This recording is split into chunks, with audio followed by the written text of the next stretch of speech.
Il pique pas mal celui-là. On peut pas juste rester sur une relation saine où les personnages ne font pas de grosses erreurs pour braquer l'autre. C'est impossible. Et j'espérais qu'en fait ce soit un des rares cas dans une série américaine, le couple Jack Rose. Parce que jusqu'à présent, s'il y avait bien un point positif, mais vraiment le point toujours positif dans ces épisodes, à chaque fois que c'était mis en place, c'était le couple Jack Rose. Il y avait quasiment aucune anicroche, c'était toujours très juste, très mignon entre eux. Il y avait ce respect, cette entente, cette empathie particulière de l'un comme de l'autre dans leurs relations, leurs situations qui sont un petit peu délicates, que j'aimais beaucoup vraiment. Et ce premier épisode qui fout ça en l'air, ça me fait mal au cul, ça me fait vraiment mal au cul, hein. Donc ouais, rien que pour ça, j'aime pas cet épisode. Il y a des trucs qui sont particulièrement douteux dans la façon dont on fait foirer ça, surtout. Parce que, bon, qu'on fasse régresser le truc, foirer le truc, c'est une chose. Qu'on le fasse mal, en plus de ça, c'est c'est la goutte d'eau, la grosse cerise, ça. Donc oui, parlons-en. Dans pas longtemps, il va y avoir une croisière d'amour organisée par le bahut, mais putain, c'est quoi le budget de ce collège? Il y a un bal toutes les 3 putains de semaines. Et là maintenant il y a une soirée en bateau près de la Statue de la Liberté. C'est quoi cette connerie là? Vous avez autant de budget que ça? Waouh! Excusez-moi, mais c'est ce genre de truc complètement gros pour moi. Enfin bref. Va y avoir donc une soirée très romantique qui se profile. Et on va avoir notre trio qui va essayer d'inviter la personne qui l'intéresse. Enfin, pas exactement. Du côté de Ted, il va essayer d'inviter Stacy. Bon, ça marche pas des masses parce qu'elle en a rien à foutre de lui une fois de plus. Il y a donc Kyle. Le gars dont Tracy est un peu folle dingue et qui apparemment en pince pour elle aussi, qui l'invite. Et le truc avec ça, c'est que bon, je sais pas si ça ira quelque part au bout du compte ou pas, parce que j'ai le sentiment que vous voulez un tout petit peu lancer la possibilité d'un couple tête précis. Mais ouais, peut-être qu'au bout d'un moment, ça se finira entre elle et Kyle, ou est-ce que c'est un épisode qui est censé conclure ce genre de truc? C'était pas impossible qu'on puisse voir cet épisode comme nos deux personnages qui tirent un trait sur leurs amourettes. Bon, parce que bon, c'est lui qui lui propose, elle est contente, mais en même temps, elle peut pas trop, elle a un peu de mal, puisqu'elle est malade en bateau. Mais ça n'empêchera pas de venir après coup. Donc, elle aurait juste pu dire, hey, je suis malade en bateau, tu feras gaffe à moi. Et non, elle dit, non, je peux pas, je suis malade en bateau, pour être un petit peu vexée après coup lorsqu'elle apprendra que Kyle et Tracy, et Stacy, Kyle et Stacy sortent ensemble pour cette soirée, parce qu'elle est sur son blog, etc. Qui dit, ah oui, ok, je vais y aller, je veux quand même faire quelque chose pour Kyle, quoi. Si c'était ça, t'aurais pu directement y aller avec lui, puisqu'il était complètement partant pour y aller avec toi. Enfin bon, je sais pas, ce couple bizarre, j'ai le sentiment que ça ira pas beaucoup plus loin en fait. Et bien entendu, le plus important, le plus central, c'est Jack qui invite Rose et qui a l'esprit un petit peu occupé à ça. Oh mon Dieu, Rose est tellement belle, elle m'accapare un petit peu, ce qui ennuie un petit peu Laochi. Laochi qui, bon, était plus trop un connard depuis quelques épisodes, mais qui va le redevenir un tout petit peu maintenant, puisqu'il va voir Rose en lui demandant de rompre avec Jack. Parce que leur relation est un frein pour lui. Il ne peut pas être heureux avec toi et faire son travail de dragon protecteur. C'est particulièrement insultant d'appuyer ça, d'appuyer qu'on ne peut pas avoir d'attache pour être un grand protecteur. Ce genre de truc particulièrement irritant, en particulier quand on essaye vraiment pas d'appuyer le mal que ça implique derrière. C'est-à-dire que lorsqu'il propose ça, on n'essaye pas d'appuyer qu'il est particulièrement dans le tort, Laochi. Et on va clairement plus appuyer le tort de la part de Jake dans cet épisode. Et je suis d'accord, Jake est largement plus coupable dans cet épisode que Lao-Chi, qu'on soit d'accord, mais de base, c'est quand même de sa faute, c'est parce qu'il a suggéré que ça peut pas trop marcher entre eux, que ça va engendrer tout ce bordel. Tout ce bordel. Parce que, en même temps, va y avoir un petit truc qui va tomber sur Jack, et il y a Cupidon qui passe. Cupidon qui a un accent mexicain. Tiens, prenez bien soin de mes flèches, parce que moi, il élève les pieds un peu, et c'est bon, j'ai file au bord de la mer au Mexique. Voilà, il a fait une partie de sa vie là-bas, j'imagine. Très bizarre cette partie-là. Et ouais, il part en vacances et il confie son arc et ses flèches à l'American Dragon, puisque ça fait partie de ses tâches. Je ne vois pas pourquoi Cupidon pourrait pas garder son arc et ses flèches sur lui durant sa période de vacances. C'est si compliqué que ça à porter, à mettre dans une valise ou je sais pas trop quoi. Je veux dire, il est en vacances tranquille, il s'est pas fait emmerder durant cette période-là, ça aurait été peut-être un petit peu mieux, mais bon. Mais bon, c'est pour appuyer le fait qu'il a à sa disposition les flèches et l'arc de Cupidon. Flèches dont on ne lui explique pas évidemment comment elles fonctionnent en détail, même si bon, ils comprennent très vite que ça permet de faire tomber amoureux les gens, mais ils n'ont pas les détails de la chose. Et c'est aussi un truc qui montre qu'on a affaire à des ados qui font pas plus de recherche que ça. Je peux le comprendre dans un sens de leur part, mais de la part des deux adultes responsables, Foodog et Laochi, qui les surveillent, c'est quand même dingue de pas penser à leur dire les détails des trucs qu'ils gardent. Parce que ça leur retombera sur la gueule, ça, évidemment, une fois de plus. Et ouais, il y a Laochi qui a donc suggéré à Rose de lâcher Jake, et Rose qui semble être un peu partante mais pas sûre à 100%. Donc elle dit oui, on va pas y aller ensemble en fait, on va pas se faire un truc tous les deux ensemble, je peux pas tout de suite. Et Jake se sent un petit peu mal, il se dit qu'est-ce qui se passe avec elle, il est pas trop sûr et il décide d'amener les flèches à la croisière au cas où. Et il fait ça alors que son grand-père et Foodog sont là. Son grand-père qui a quelques doutes, mais qui ne fait rien. Pour ça, il pourrait dire ok, c'est bon, c'est pas la peine de les garder sur toi pour les protéger. Je pense qu'elles seront tout aussi protégées dans le magasin dont personne ne connaît l'existence apparemment. Mec, mais bon, non, il va pas aller jusque-là. Ils ont des doutes, lui et Foodog, hein, qu'il pourrait essayer d'abuser de la chose parce que c'est pas la putain de première fois. Et s'il y a juste Foodog qui va le suivre, il dit à Foodog de le suivre au cas où il fasse des conneries. Et Foodog va pas très bien le surveiller, évidemment, bien entendu. Hein. Donc, ils vont se rendre à cette fameuse croisière d'amour où il va y avoir Rose qui se sentira un peu mal d'être toute seule. Bon, avec une autre fille qui est une espèce de gag débile, euh, sans intérêt, mais surtout Brad qui viendra la draguer et l'irriter un petit peu. Dans un moment que j'ai trouvé affligeant, je déteste ça, vous savez que c'est un de mes clichés que je déteste le plus au monde. Ce moment de quiproquo forcé où en arrivant dans la salle de bal, il y a Jack qui la voit au bras de Brad. Mais de dos en plus. Donc il ne voit pas qu'elle est irritée par Brad. Il pense qu'il y a un truc entre eux. Et que c'est peut-être pour ça qu'elle l'a lâché. Après tout ce que vous avez vécu ensemble, après tout ce que vous avez vécu ensemble, tu pars tout de suite sur cette conclusion et tu vas pas chercher plus loin que ça. Va te faire mettre, Jack. Va te faire mettre.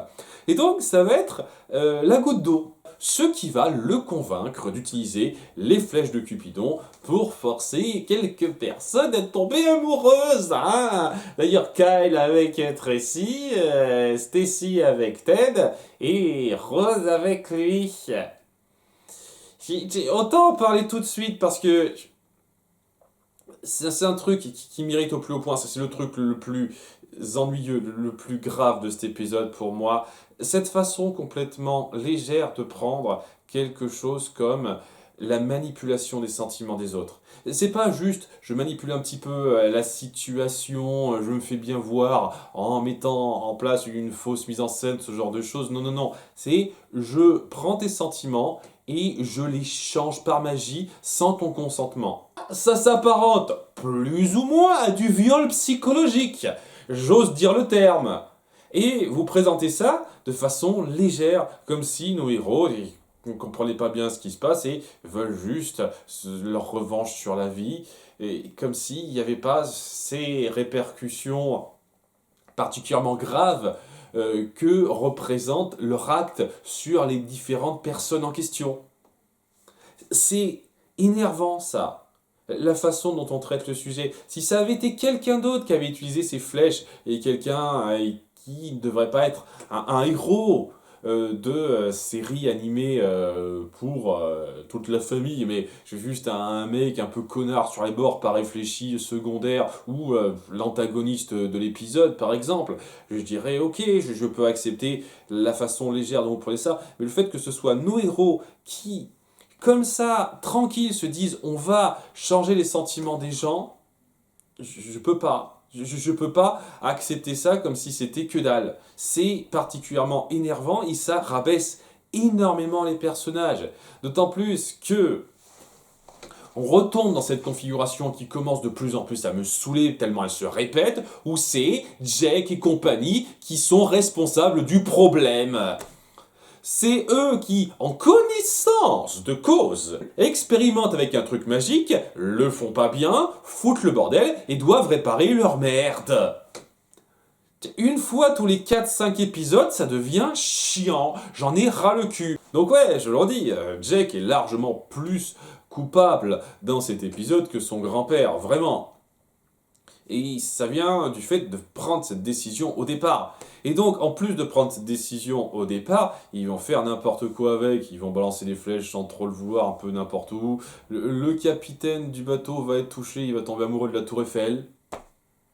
Donc il va quitter le bateau, qui va un peu partir en mer sans qu'on le surveille, parce qu'il n'y a personne d'autre à part lui pour surveiller ça, ok. Il va y avoir Rotwood qui va être touché, qui va tomber amoureux d'une enceinte de musique. Une fille qui va tomber amoureuse d'un sandwich. Et ouais, bon, d'autres trucs plus directs de personnes qui tombent amoureuses d'autres, bref. Mais surtout, Jack et compagnie se disent, oh, cool, il y a de l'ambiance amoureuse dans l'air, c'est pas grave. Tu viens complètement de foutre en l'air des couples, de chambouler des gens, tu t'en bats les couilles, c'est bien mec, t'as bien. Donc ils décident d'utiliser les flèches sur leurs compagnons désignés non consentants. Donc Kyle avec Tracy, Stacy avec Ted, et évidemment Jake un peu plus tard avec Rose. Alors bon, je vais me pencher rapidement sur les deux premiers cas. Très vite, ils deviennent fous amoureux, qu'ils en sont lourds en fait, et Tracy et Ted se sentent étouffés par ça, et c'est, j'imagine, ce qui est censé les guérir de cette attirance-là. Peut-être, j'en sais rien. Une fois de plus, l'ordre de diffusion est très mal fichu. Parce que ça me surprendrait pas qu'on voit un autre épisode futur où Ted serait fou de Stacy et essaierait à nouveau de la draguer. Mais c'est pas impossible. Pas impossible que ça se passe avant cet épisode-là. Dans la continuité réelle. Sachant que au passage, oui, cet épisode-là se passe clairement avant le précédent. Puisque l'épisode 17 appuie qu'il y a un froid qui s'est créé entre Jake et Rose, et c'est ce froid-là en question qu'on met en place. Enfin bref. Ça, c'est fait. Le plus gros, c'est évidemment lorsque Jake essaye de forcer Rose à tomber amoureuse de lui.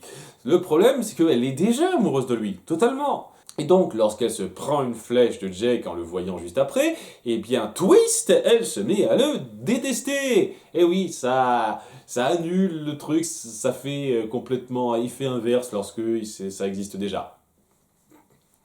Donc, c'est magique. Je sais pas, peut-être que c'est comme ça que ça marche, les flèches de Cupidon dans la mythologie. Je connais pas des masses, hein, ça, je vous le cache pas. Bref.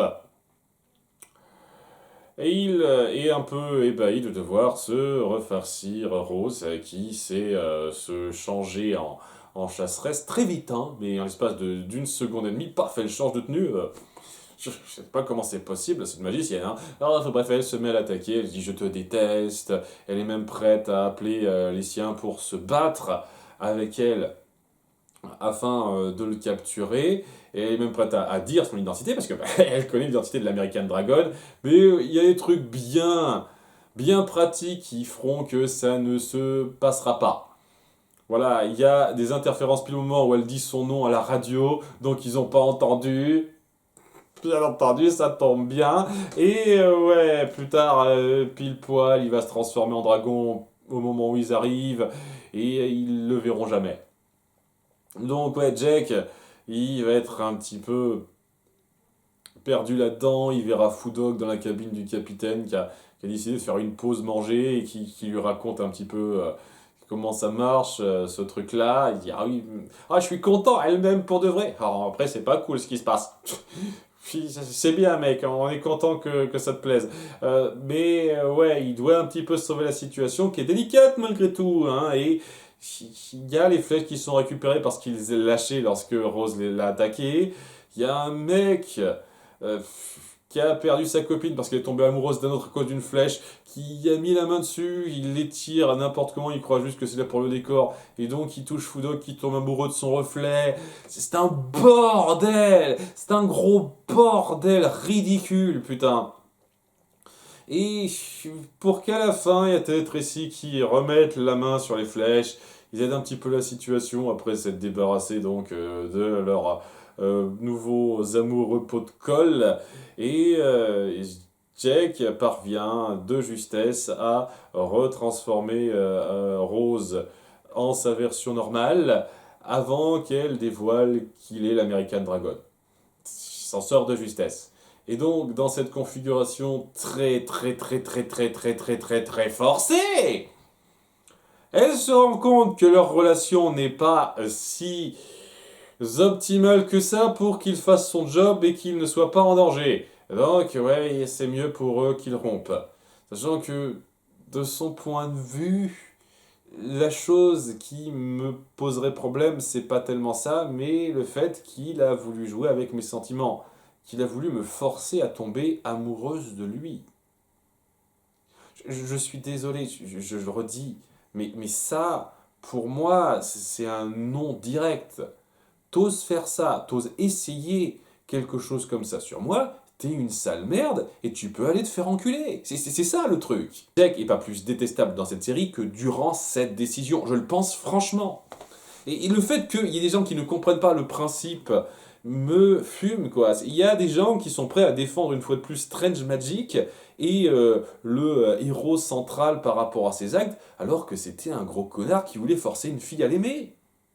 Avec un filtre de magie, un filtre d'amour. Ce genre de truc, c'est un geste d'enculé. Le fait que vous compreniez pas ça, c'est dingue quand même. Merde. Voilà, c'est la fin. Le couple bat complètement de l'aile maintenant, même si évidemment c'est pas complètement foutu, mais voilà, c'est c'est histoire d'appuyer que on peut pas juste garder un statu quo entre ces deux-là. Il faut des montagnes russes. Il faut que ça aille bien, ça aille moins bien, etc. Et ça le faisait bien au départ dans la première saison et même durant une partie de cette saison 2 parce que il y avait ce statut différent entre eux. C'est un dragon, c'est une chasseresse, de rôles complètement opposés et il faut qu'ils fassent avec ça. Donc c'est cool, vous avez suggéré la chose pas mal durant une trentaine d'épisodes, mais maintenant... vous avez foutu ça en l'air. Vous avez créé ce conflit de merde. Vous avez rendu Jack imbuvable dans ses décisions et vous avez forcé cette rupture. Je vous emmerde. C'est la pire insulte cet épisode. C'est pas le plus mal fait en termes de mise en scène ou autre, en termes de cohérence même, j'ai envie de dire, mais en termes de choix, en termes de développement de personnages, c'est un foutage de gueule, c'est un crachat à la gueule pour moi. Hein. Donc je le déteste, vraiment, je le déteste franchement. Mais bon, maintenant, Jake est plus concentré sur ses devoirs d'American Dragon, puisque son cœur brisé, il fait avec. bien content. Mais le truc avec ça, c'est que... Est-ce que l'épisode 17 est censé se passer juste après? Parce que ce moment-là, cette espèce de grande conclusion comme quoi il doit se détacher d'elle pour pouvoir être pleinement concentré sur son devoir, etc., ben on s'en bat les couilles. Puisque dans l'épisode 17, il pense encore à elle. Il essaye de rabibocher ce qui peut être rabiboché, même si ça se fait par petites bribes de ce qu'on voit dans l'épisode 17. Donc, c'est pas non plus particulièrement fort quand la conclusion comme quoi le fait qu'on se sépare fait qu'on est plus concentré, ben ça ne se retrouve pas par la suite. Il y a qu'à espérer que cet épisode 17 se passe plusieurs épisodes après dans l'absolu par rapport à ce que les scénaristes voulaient faire pour que ce soit un tout petit peu logique, mais bon... Ah, j'aime pas! Vraiment, cette série, c'est la déception. Sans être mauvaise globalement, elle se suit correctement. Elle a foutu en l'air la plupart des éléments intéressants qu'elle a mis en place. Et la seule chose vraiment consistante et qui est restée forte et bien jusqu'à présent, c'est le dernier truc que vous avez foutu en l'air là. La relation Jack Rose, merde. Je peux pas. Je peux pas accepter ça tranquillement, non. Pour l'instant, c'est le pire épisode. Franchement. Même si c'est pas le plus stupide, le plus incohérent, le plus insultant en termes d'écriture, c'est le plus insultant en termes d'implication, en fait. Et de gâchis. Franchement. À bientôt pour l'épisode 19. Bye.